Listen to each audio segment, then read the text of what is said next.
The pre-dawn light in the city was a pale, watery gray, the kind that seemed to absorb sound rather than create it. It was in this quiet, suspended hour that she moved through her tiny studio apartment, a space so small the bed and the kitchen sink were in a polite, constant standoff. The air smelled of old coffee grounds and the faint, lemony hint of the disinfectant she used at work. She filled a chipped mug with water, her movements automatic, her mind already somewhere else, on a small, battered keyboard, shoved against the wall under the window. A single page of sheet music sat propped up. It was worn at the edges, marked with pencil annotations that had been erased and rewritten so many times. The paper was soft as cloth there. She didn't turn on a lamp. The gray light was enough. She sat on the folding stool, her spine straight, a habit so ingrained it was like breathing. For a long moment, she just looked at her hands in the dimness. They were good hands for it. Strong fingers, broad palms. A faint, healing cut across a knuckle from a broken dish at the diner. She placed them on the silent, plastic keys of the keyboard, the power switch untouched. And then she began to play. There was no sound, of course, but in the muscles of her forearms, in the precise, fluent dance of her tendons. The music was thunderous. Her shoulders rolled with the phantom weight of chords. Her head tilted slightly, her eyes closed, listening to the symphony in her mind, a perfect, crystalline performance of a complex Chopin etude. Every nuance, every dynamic shift from a whisper to a roar, was there in the tension and release of her silent limbs. This was her secret ritual. This was where she still lived, for 20 minutes each morning, before the city truly woke and demanded its due. She was not a waitress. She was a musician. The spell broke with the shriek of her cheap alarm clock. Her hand stilled, hovering over the keys. The phantom music evaporated, replaced by the dull rumble of the first garbage truck on the street below. She exhaled, a long, slow breath that seemed to deflate her slightly. The girl in the gray light faded, and the waitress for the Metro Diner began her day. The Metro Diner was a relic upholstered in red vinyl and nostalgia. It smelled of decades of bacon grease, strong coffee, and lemon-scented cleaner. The morning rush was a familiar symphony of its own, the clatter of plates, the hiss of the grill, the low murmur of conversations, and the constant, percussive ping of the bell on the service counter. She moved within it like a single, fluent note in a chaotic score. Order pad in her apron, coffee pot like an extension of her arm. Double quotes, "Hey, honey, top you off?" she'd ask, her voice a warm, practiced melody. She had a smile for the elderly man in booth 3 who always ordered 2 eggs, over hard, with wheat toast, no butter. She remembered that the construction workers at the counter liked their coffee black, like their souls, one of them always joked. She navigated the tight spaces between tables with a graceful economy of motion, never spilling a drop. To them, she was just sweetheart or dear, efficient, pleasant, invisible in the way good service often is. Her name tag said Ellie, a name she'd chosen because it was close enough to her real one, but felt like a disguise. In a quiet moment, leaning against the counter by the wait station, her gaze would drift to the corner. There it sat, the diner's piano, an old, neglected upright with a dark wood finish that was scarred and cloudy. Its lid was permanently shut, and on top sat a sad, plastic potted fern, its leaves dust-coated and tinged with brown. It was a piece of furniture, not an instrument. A joke. One of the other waitresses, a woman with kind eyes and a perpetual look of tired worry, followed her gaze. "That old thing. Mr. Henderson bought it at an auction when he opened the place 40 years ago. Thought it'd be classy. Someone played it for a week, then it just gathered dust. Keys probably stuck now." She shrugged, wiping the counter. "Shame, really?" Ellie just nodded, her fingers unconsciously tracing a scale on the Formica countertop. She knew the keys were likely stuck. The humidity from the kitchen would have warped the soundboard. It would be desperately out of tune. A corpse of an instrument. Her shift ended at 3. Instead of going home, she walked 20 blocks downtown, her worn sneakers silent on the pavement. She stopped in front of a grand, old stone building, the conservatory. She didn't go in. She never went in. She just stood across the street, her hands deep in her coat pockets, and watched. Students flowed in and out, talking and laughing, instrument cases slung over their shoulders. She saw a young man with a violin case, his face animated as he argued a point with a friend. A girl with a flute carrier, humming to herself. They all wore the casual, focused air of people who belonged to a world of sound, a world she had fled. 2 years ago, she had been one of them, a prodigy, the girl from a small town with gifted hands and a promising future. She had won a spot here, her parents sacrificing so much, their pride a palpable, heavy thing she carried with her. For a while, it was heaven. Then, the pressure, which had always been a quiet hum, became a screaming siren. The expectation in every teacher's eye, the weight of her family's hope, the sheer, terrifying love she had for the music hit all coalesced into a knot of pure fear. It happened at her end-of-year jury. A panel of stone-faced professors, a grand piano in a silent, cavernous room. She was to play the very Chopin etude she practiced silently every morning. She walked out, bowed, sat down, and her mind went blank. Not a fuzzy blank, but a white, silent, screaming void. Her hands, those gifted hands, rested on the keys like lumps of clay. She couldn't remember the first note. She sat there for a full minute, which felt like a century, in the judgmental silence, before stumbling off the stage. She didn't cry until she was back in her dorm room. The official word was she'd taken a leave of absence for personal reasons. She'd packed one bag, left a note for her roommate, and vanished into the city. She found the apartment, then the diner job. She told her parents she was taking some time, working, figuring things out. The disappointment in their voices during their weekly calls was a physical ache. Back in her apartment that evening, the silence felt different. It wasn't the productive silence of her morning practice. It was a heavy, lonely quiet. She thought about the piano at the diner. A ruined thing, a symbol of everything that was out of reach, decaying in a corner. She pulled out her phone and, with a feeling like guilt, opened a social media app. She never posted, but she sometimes looked. A former classmate had just won a competition. Another was performing with a regional orchestra. Their smiles were bright, triumphant. She swiped the app closed, the light from the screen extinguishing, leaving her in the deepening blue dark of the room. Tomorrow would be the same. The silent morning practice, the rush at the diner, the coffee, the plates, the smiles for customers who never really saw her, the walk past the conservatory, the silent return. She was a ghost in two worlds, a musician who didn't play, and a waitress who dreamed in sonatas.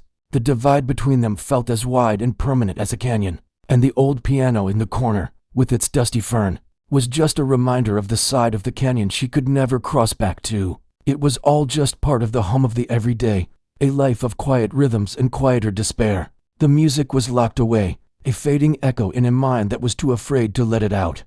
The afternoon sun slanted through the diner's windows, cutting thick, lazy beams through the air where dust motes danced. It was that dead stretch between lunch and dinner, the quiet time she usually liked. She was refilling the sugar dispensers at the counter, a mindless task that let her thoughts drift. Her fingers, pinching the paper funnel, moved with a precise rhythm. Pour, tap, screw the lid.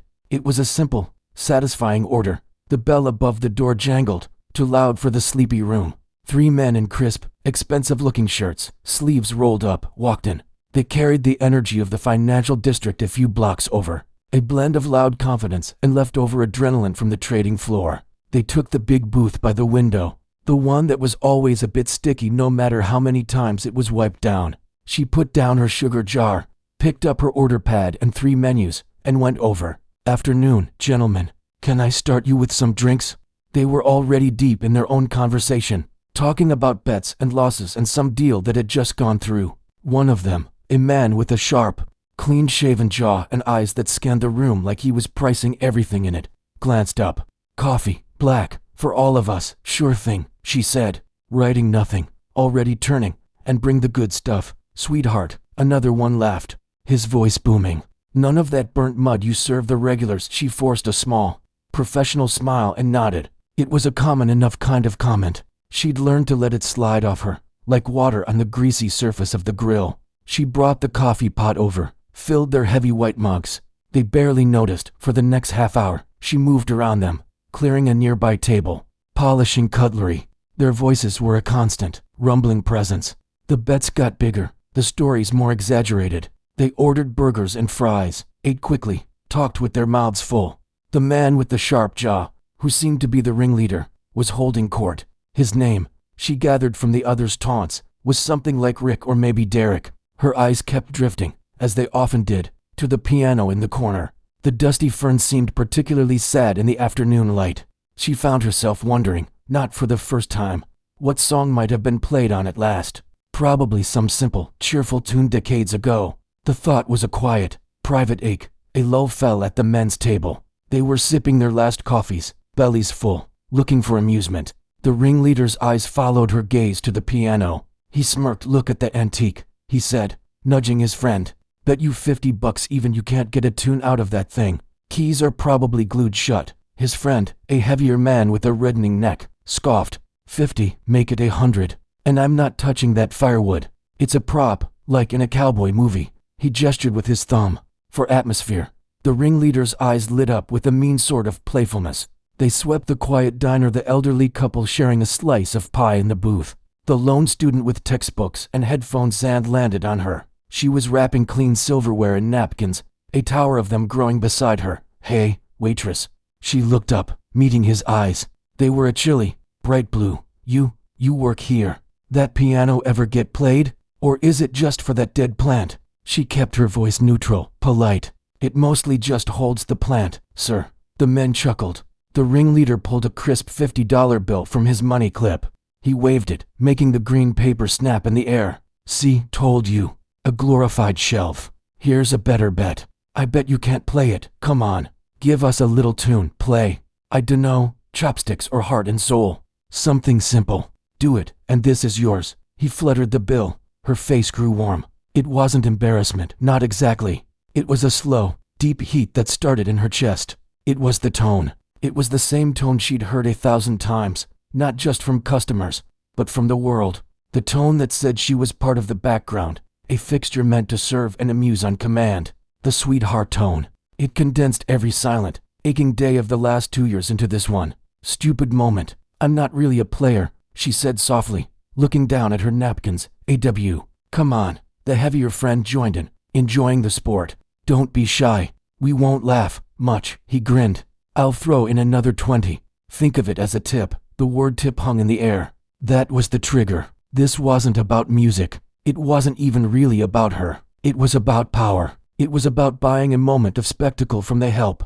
It was the same feeling as the silent, judging panel of professors, just dressed in a cheaper suit. A performance on demand, for their approval, under their terms. Her heart began to hammer, not with stage fright now, but with a slow, burning anger. The manager, a kind, balding man named Leo who had hired her when she had no references, came out from the back office. He'd heard the raised voices. He moved toward the table, his own polite, manager smile fixed in place. "Everything all right here, folks? Can I get you more coffee? We're trying to get a show out of your waitress here," the ringleader said, laughing. "But she's not biting." Leo's eyes flicked to her. He saw the tightness in her shoulders, the way her knuckles were white where she gripped a napkin. He was a good man. He'd protect his employee. "The piano's not really for playing, gentlemen. It's out of tune. Now, how about some dessert on the house? We have a terrific peach cobbler." It was the right thing to do, the safe thing, and for a second she was grateful. She could retreat into the kitchen, let Leo handle it, let the moment pass.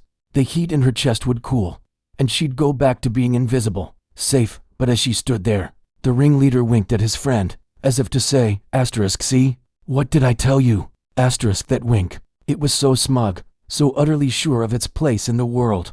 It was the final, tiny push. Something in her snapped. Not a breaking, but a release. The fear, the anxiety that had frozen her for 2 years. It didn't vanish, but it was suddenly overshadowed by something older and fiercer, a pure, defiant love for the thing they were mocking. They thought the piano was a joke. They thought music was a party trick. They thought she was a simple girl who might know chopsticks. A profound calm settled over her. The noise of the diner, the clatter from the kitchen, the hum of the cooler. The men's expectant chuckles faded into a distant buzz. She looked past Leo, giving him a small, almost imperceptible shake of her head. It was okay. She didn't look at the men again. She put down the napkin she was holding. She walked away from the counter, away from the table of grinning men, away from the safety of her station. Her steps were quiet on the linoleum floor. All eyes in the diner were on her now. The elderly couple had paused their forks. The student had pulled one headphone away from his ear. Leo watched, confused, worried. She walked to the corner, to the piano. She reached out and lifted the plastic fern from its home. It was lighter than she expected. She set it gently on the floor beside the piano leg. There was a faint ring in the air where the pot met the linoleum. Then, she grasped the lid. It was stiff, stuck with age and disuse. She used both hands, getting her fingers under the edge. With a soft, reluctant groan of wood and hinges, it opened. A small, sweet cloud of ancient dust, smelling of old wood and forgotten things, puffed into the sunbeam. The keys were there. Ivory ones, now yellowed like old teeth, with cracks running through them. The black keys were worn smooth in the middle. She took the clean rag from her apron pocket, the one she used to wipe tables, and carefully, almost reverently, wiped the dust from a section of the keys. The action was slow, deliberate. She was stalling, but not from fear anymore. She was preparing. She was listening, not to the room, but to the silence within herself. She pulled out the stool. It squeaked in protest. She sat down. The stool was too low. She adjusted it, the mechanism grinding with rust. Up, until her arms were at the right height. She arranged the skirt of her waitress uniform. She placed her feet on the pedals, feeling the give of them. For a long, breathless moment, she just sat there, her back to the room, her hands in her lap, staring at the yellowed keys. The diner was utterly, completely silent. You could hear the coffee machine hiss from across the room. She could feel the men's smirks burning into her back. She could feel Leo's nervous energy. She could feel the curious stare of the old couple. She took a deep breath. It wasn't the shallow, panicked gasp of her failed jury. It was a deep, full breath that filled her lungs and steadied her core. She let it out slowly. Then, she lifted her hands, her strong, waitress's hands, with the faint cut on the knuckle. They hovered for a second over the keys, and then, with a certainty that came from 1,000 silent mornings, she placed them in the starting position for a piece that was not chopsticks. Her fingers curled. She let them fall. The first chord was not a sound. It was an event. It was a deep, resonant, mournful boom that seemed to start in the very belly of the old piano and vibrate out through the floorboards. It was terribly, gloriously out of tune. The strings had drifted sharp and flat in different directions over the decades, but that only made it more raw, more powerful. It wasn't the clean perfection of a concert hall. It was a cry from a forgotten thing. It was the opening of Rachmaninoff's Prelude in C-sharp minor. And then, she began to play. The sound was not what she expected. It wasn't the bright, clear tone of the practice rooms at the conservatory, or the smooth electronic hum of her keyboard at home. It was raw. It had a growl in its bass notes, a mournful, metallic whine in the higher register. The piano was desperately out of tune, each string having drifted to its own lonely pitch over the long years of silence. But that first chord, that deep, booming cluster of notes, wasn't just music. It was a physical shockwave. It rolled through the diner's stale air and hit everyone in the chest. The three men at the booth froze.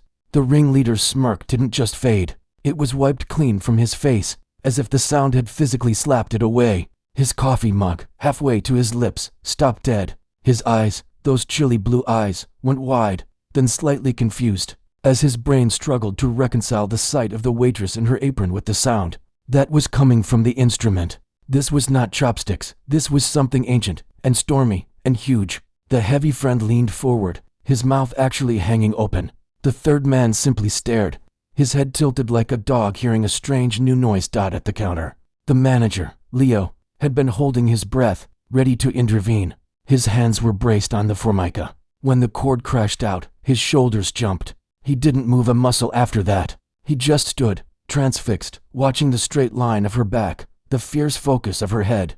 The elderly couple in the other booth were the first to truly understand. The old man had been a music teacher, long ago, before the arthritis took his own fingers. He knew this piece. He knew its name, its sad, Russian soul. As her hands moved from that opening chord into the slow, haunting melody that followed, his wrinkled hand slowly reached across the table and covered his wife's. She looked at him, seeing his eyes glistening, and then looked back at the girl at the piano. She squeezed his hand tight. The student with the headphones had pulled the second earpiece out. He forgot about his textbooks, about the exam he was stressing over. He just watched, his young face serious, absorbing the spectacle of raw, unexpected talent. She heard none of them. The world had narrowed to the space between her hands and the keys. The out-of-tune chaos of the piano was not a problem. It was a partner. It became the texture of the piece. The growling bass was the approaching storm. The wailing treble was the wind. Her body, so used to holding itself in, to being small and efficient, was now alive with the music. Her shoulders rolled with the weight of the chords. She leaned into the phrases, her back arching slightly, then drawing close to the keys for the soft, trembling passages. Her hands, They were a blur of controlled power. The left hand laid down a deep, rocking rhythm, like a heartbeat, while the right hand carved the tragic, singing melody above it. The cut on her knuckle flashed white with the stretch of an octave, then disappeared as her fingers flew into a run of faster notes. This was not a careful, polite performance. This was an exorcism. Every ounce of frustration from wiping sticky tables, every lonely hour in her silent apartment, every pang of shame from walking past the conservatory, every bit of anger at the men's smug faces, it all funneled down her arms and out through her fingertips. She was not playing for an audience. She was not playing for a grade. She was playing for the piano itself, for this forgotten, broken thing that was finally being asked to sing. She was playing for the girl she had been, the one who loved this music purely. Before the fear set in, the memory of the silent jury room was still there, but it was distant now, a faint echo drowned out by the roaring reality of the music she was making in this moment. In this greasy diner. The piece built. It started quiet and mournful, then gathered itself. It grew angrier, more insistent. Her foot worked the damper pedal, the old mechanism thumping softly, letting the discordant, beautiful notes bleed into one another, creating a swirling haze of sound. She crashed into the middle section, the part that sounds like a furious argument with God. The piano shook. The potted fern on the floor trembled. A spoon on a nearby table rattled against a saucer. The ringleader flinched at the first of these crashing chords. He looked at his friends, as if for an explanation, but they were just as lost. He looked at the waitress's back, the taut fabric of her uniform, the fierce set of her shoulders, and something in his expression changed. The arrogance drained away, replaced by a dawning, uncomfortable awe. He was a man who understood value, who bet on certainties. He had bet wrong, profoundly wrong. He slowly lowered his coffee mug to the table, the click of ceramic on formica lost in the music. Leo, behind the counter, felt a lump form in his throat. He knew she was quiet, that she kept to herself. He'd assumed, like everyone does, that it was just her way. He had no idea he had a force of nature on his payroll. He saw not a waitress, but an artist in her element, and he felt a sudden, fierce protectiveness toward her. The old music teacher was nodding slowly, his lips moving slightly, following along with the notes he knew by heart. A single tear escaped the corner of his eye and traced a path down the deep lines of his cheek. His wife used her napkin to dab her own eyes, not even trying to hide it. The student had his phone in his hand. He hadn't planned to film. It was just instinct. He held it up, quietly, respectfully, framing her focused profile, the flying hands, the dust still hanging in the sunbeam beside her. He pressed record. She was approaching the end. The furious storm of the middle section collapsed back into the original, grieving melody. It was quieter now, exhausted, but purer. The notes were like heavy drops of rain after a tempest. Her touch softened. The anger was spent. What was left was a deep, heartbreaking sadness, and something else underneath it. A fragile sense of peace. Her fingers found the final, deep, resonant chords. She held them, letting the old piano's untuned strings vibrate until the sound faded into a whisper, and then into nothing but the memory of sound. Her hands came to rest in her lap. She was breathing heavily, as if she had just run a long way. A fine tremor ran through her arms. The silence that rushed back and was thicker, heavier than before. It was a respectful silence, a stunned silence. She slowly turned on the stool. The diner was a frozen tableau. No one moved. No one clapped. They were just absorbing what had happened. Her eyes went to the three men in the booth first. Their faces were blank with shock. The $50 bill was still on the table where the ringleader had dropped it. He was staring at it as if it were a strange, shameful object. He looked up and met her eyes. There was no smirk left. There was just a kind of stunned emptiness. She held his gaze for a second, then looked away. There was no victory in it. He was irrelevant now. She looked at Leo. His face was pale, his eyes huge behind his glasses. He gave her a slow, almost imperceptible nod. It was filled with more meaning than words could have held. Her gaze drifted to the elderly couple. The old woman was smiling through her tears. The old man lifted his hand from the table, just a few inches, and gave her a small, trembling thumbs up. It was the first genuine, uncomplicated praise she had received for her music in over 2 years. Then, from the student in the corner, there was a sound, a single, soft clap. Then another. It broke the spell. The old couple joined in, their applause slow and heartfelt. Leo began to clap, a big, solid sound from behind the counter. The cook, a burly man who had come out of the kitchen wiping his hands on a towel, stood in the doorway and started clapping too, a wide, amazed grin on his face. The three men did not clap. They sat in their booth, surrounded by the applause that was not for them. They looked like ghosts. After a moment, the ringleader fumbled for his wallet, threw a pile of cash onto the table, far more than the bill required, and without a word, stood up and walked out. His friends scrambled to follow him. The bell above the door jangled as they left. She was still sitting at the piano, her hands folded in her apron. The heat of performance was fading, and a wave of exhaustion was starting to wash over her. But underneath the tiredness was something warm and solid, something she had almost forgotten. It was the feeling of being heard. The applause died down, leaving a ringing quiet in its wake. It wasn't the empty quiet from before. This one was full, buzzing with the energy of what had just happened. She stayed on the piano stool for another moment, her fingers tracing the rough edge of the apron fabric in her lap. The old piano seemed to hum under her, a faint, residual vibration in its ancient wood. Leo was the first to move. He came out from behind the counter, not with his manager's walk, but slowly, almost carefully, as if approaching something precious. He stopped a few feet away. He started, then shook his head, unable to find the word. "Are you okay?" She nodded, finding her voice. It came out a little hoarse. "Yeah, I'm okay. Can I get you some water?" "Coffee." She just shook her head. The elderly couple was getting up, gathering their things. They moved toward her, not toward the door. The old man shuffled close. He had to clear his throat twice before he could speak. "Rachmaninoff," he said, the name sounding reverent in his raspy voice. "Prelude in C-sharp minor. I taught it once. A long time ago." He reached out a shaky hand and, after a slight hesitation, patted her arm. It was a dry, light touch. "You didn't just play the notes, my dear. You played the storm."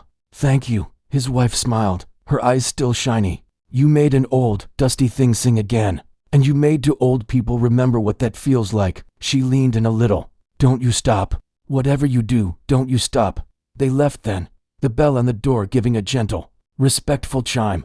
The student with the headphones lingered by his table, his phone still in his hand. He looked like he wanted to say something, but he was shy. He finally just gave her a huge, earnest smile and a double thumbs up before he hurried out. The diner settled back into its normal sounds, the hum of the cooler, the distant hiss of the coffee machine. But it felt different. The air had been changed. She stood up, her legs a little weak. She closed the piano lid gently, the groan of the hinges loud in the quiet. She picked up the plastic fern and placed it back on top, right in the center. It looked different now, less like junk, more like a monument. The rest of her shift passed in a strange, dreamlike blur. She bussed the men's booth. The pile of cash they'd left was more than enough to cover their bill and a massive tip. She tucked the bills into her apron pocket without counting them. The $50 bill the ringleader had waved was still there, crumpled and forgotten. She left it on the table and wiped it away with her rag, dropping it into the tip jar with all the others. It felt important, not to keep it. Leo gave her no more tasks. He just kept glancing at her from the register, a look of bewildered pride on his face. When the clock hit 4, her usual end time, he simply said, "Go home. Get some rest. Your section's covered." She didn't argue. She untied her apron in the back, the stiff fabric falling away. She gathered her things from her lacquer-worn jacket, a small bag. As she walked out through the diner, the cook gave her a nod from the kitchen pass-through. "Hell of a thing," he grunted, and went back to his grill. The cool outside air hit her face, sharp and real. The city sounds, the traffic, the distant sirens rushed in, loud and ordinary. She walked, not really seeing the streets. Her mind was replaying the feel of the keys, the sound of that first chord, the look on the old man's face. The fear, the paralyzing stage fright that had been her constant companion for 2 years, was gone. In its place was a hollowed-out calm, and a deep, physical tiredness.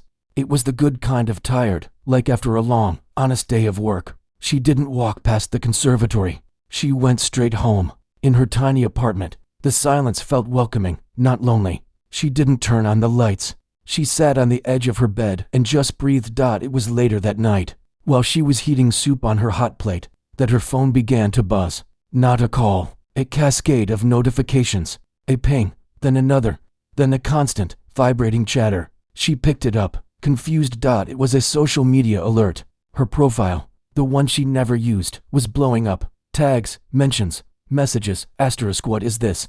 Asterisk, she clicked on one dot. It was a video. The thumbnail was her, in her waitress uniform, seen from the side, sitting at the diner piano. The title read, asterisk asterisk customer tries to humiliate waitress, gets the most epic response ever. Asterisk asterisk, her heart jumped into her throat. The student. He must have posted it. With trembling fingers, she pressed play. There she was. The sound was tinny through the phone speaker, but it was there, the out-of-tune boom. The opening of the Rachmaninov off. The video was shaky, but it captured her focused profile, the intense movement of her hands, the reaction shot of the three men sitting frozen in their booth, their smirks gone.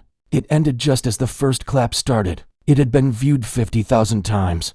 In an hour, she sank onto her folding chair. A wave of nausea mixed with a strange, electric thrill washed over her. This was not a quiet moment in a diner anymore. This was out in the world. People were seeing it, judging it. Asterisk judging her. Asterisk the comments were a flood. Thousands of them. Asterisk I've watched this 10 times and I'm crying. The way she just owns that broken piano. Asterisk asterisk that guy's face is priceless. Serves him right. Asterisk asterisk she's not a waitress. She's a queen. That technique is insane. Asterisk asterisk this is why you should never judge a book by its cover. Wow. Asterisk asterisk where does she work? I need to go there and leave her a huge tip. Asterisk there were others, of course. A few nitpicking the out-of-tune piano. A few saying it was fake. But they were drowned in a sea of overwhelming, roaring support. Strangers were defending her, calling her talented, beautiful, inspiring. She put the phone down, screen facing the table. She couldn't look anymore. Her private catharsis, her solitary moment of defiance and rediscovery, was now public property. It was being dissected, shared, turned into a story about humiliating a jerk. That wasn't what it had been about. Not really. But as she sat there in the dark, another feeling crept in. She scrolled through a few more comments, seeing words like brave and genius and don't ever stop playing. The old couple's words echoed in her head. Asterisk don't you stop. Asterisk for 2 years, she had believed the story about herself was one of failure, of a gifted girl who broke. The world, through that one video, was telling a different story. The story of a phoenix. It was overwhelming and scary, but it was also a door swinging open on a hallway she thought had been bricked up forever. The next morning, the buzz was at the door, literally, at 7 a.m.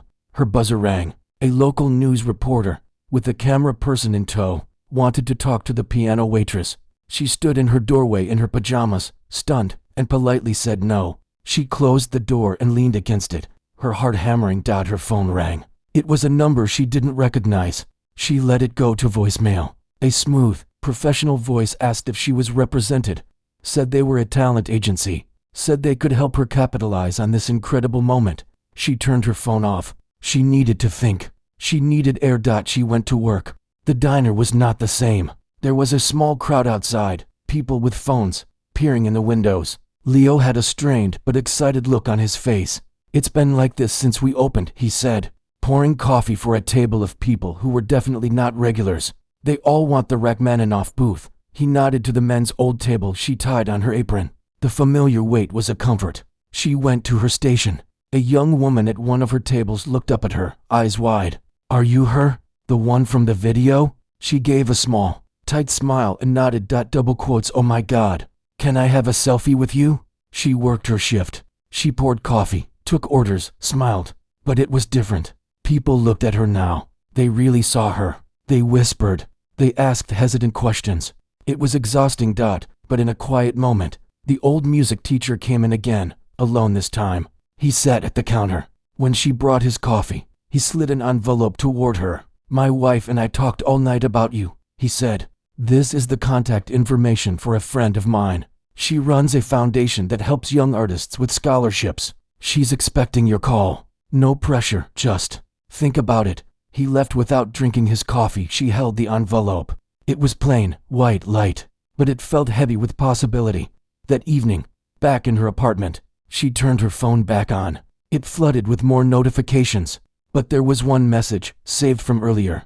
It was from a number she knew, a professor from the conservatory, one of the ones on the jury panel. The message was short. I saw the video. That was not the playing of someone who is finished with music. That was someone finding their voice again. My door is always open. Come and talk, anytime. No judgments. Just talk. She read it 3 times.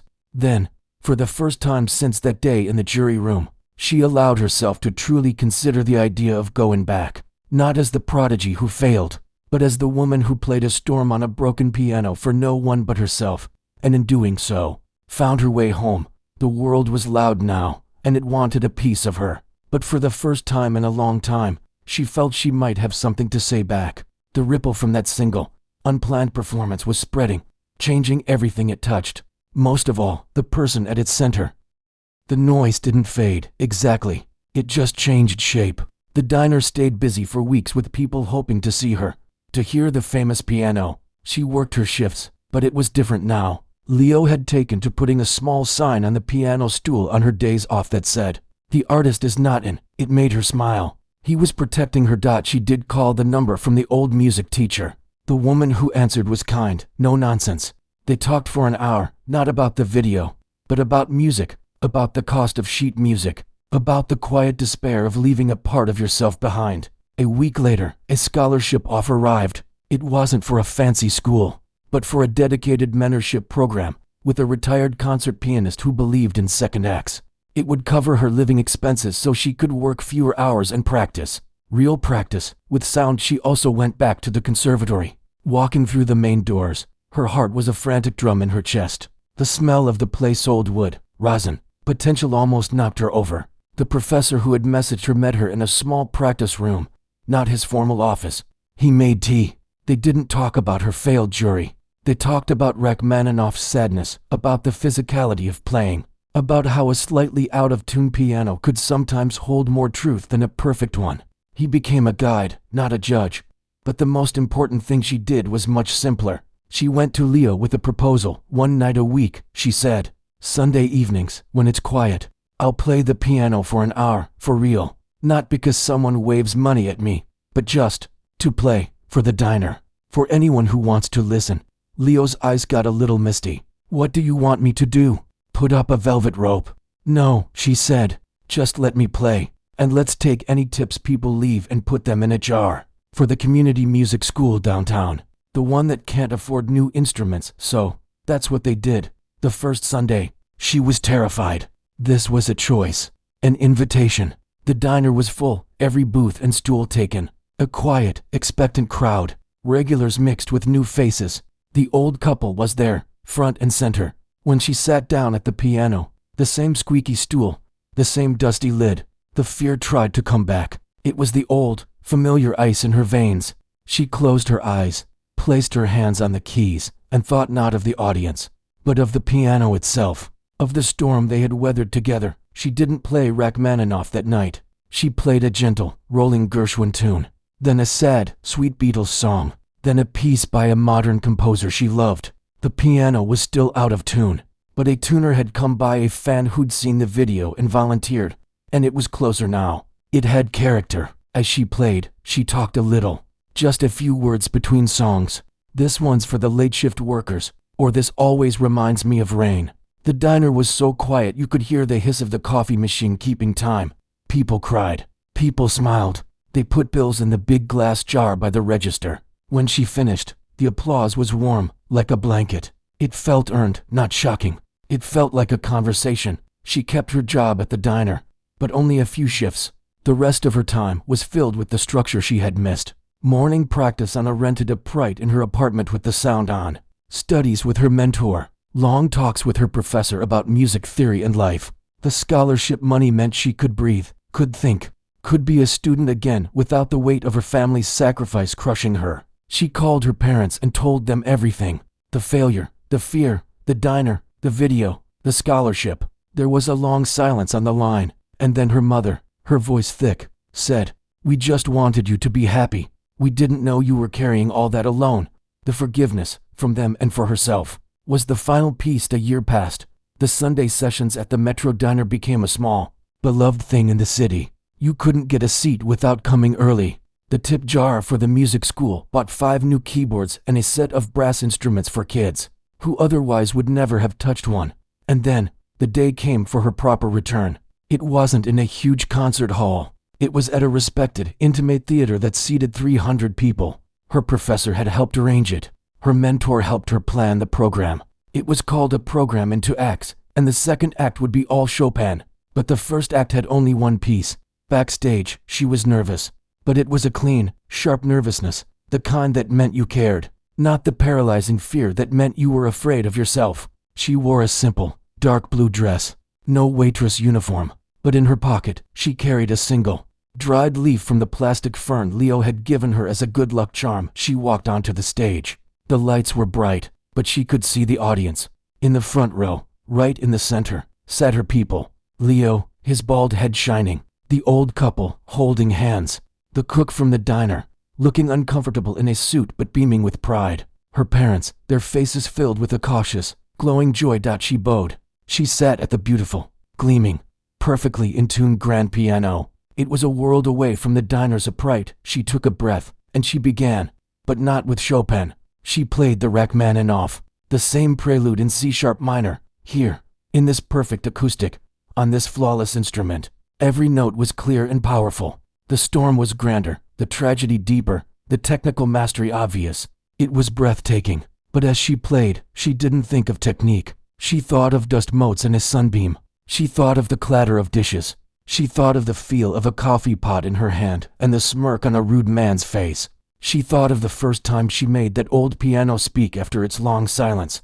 The music wasn't just notes here. It was a story. Her story. The audience, many who knew the video, heard it.